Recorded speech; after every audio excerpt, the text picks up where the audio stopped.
Motivation is the psychological process that initiates a person to behave in a certain manner, hopefully in productive ways, but not always. It energizes people. It is the process that helps people meet their needs. With understanding, we can use it to our advantage, so a brief description of the process is warranted. As a tangential issue, you will note that there isn't any provision for motivating others, only for providing opportunities for them to become motivated, to motivate themselves. And this is done by offering them a chance to meet some need of their own. Motivation is a multi-step process that begins with needs, physical, emotional, and social. Abraham Maslow, a well-known psychologist, proposed in a 1943 paper that human needs are arranged in a pyramidal hierarchy of 5 classes of needs. Higher level needs depending on fulfillment of lower level needs as a prerequisite to their own fulfillment, labeling the 5 levels of needs from the most basic to the most complex: biological, safety, social belonging, achievement or recognition, and personal growth, previously termed self-actualization. There are probably many different ways of classifying and/or describing our needs, but Maslow's works, as well as any other, probably better than most. The process of motivation begins with needs.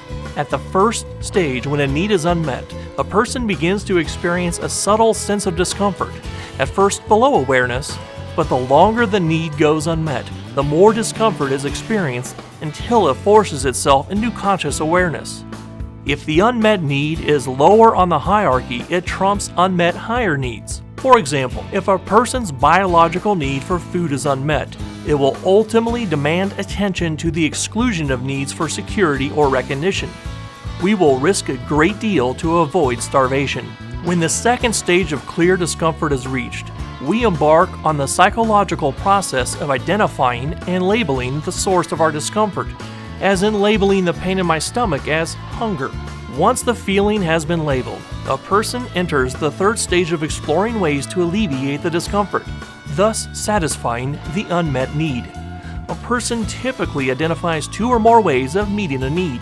The fourth stage is to evaluate the list of alternative paths to satisfying the unmet need. That is, to filter the alternative actions through our various sets of values.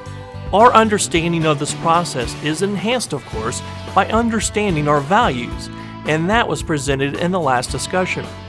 The best or most preferred way of meeting the unmet need, the highest priority value, is typically selected, but if there are unreasonable or insurmountable obstacles present, then the next best is typically selected.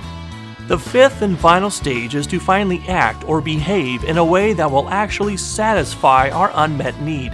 Some might refer to the entire process of activating behavior to meet a need as motivation. Furthermore, some might refer to the feelings associated with drawing discomfort to our attention, or encouraging a repeat of the behavior through experienced positive and reinforcing behavior as emotion. The significance of this presentation is that it might help you to discover how you experience your needs, options you have to meet your needs, and the ways you most value to meet your needs. Don't let them just happen, but consciously select those that will best serve your mission in life.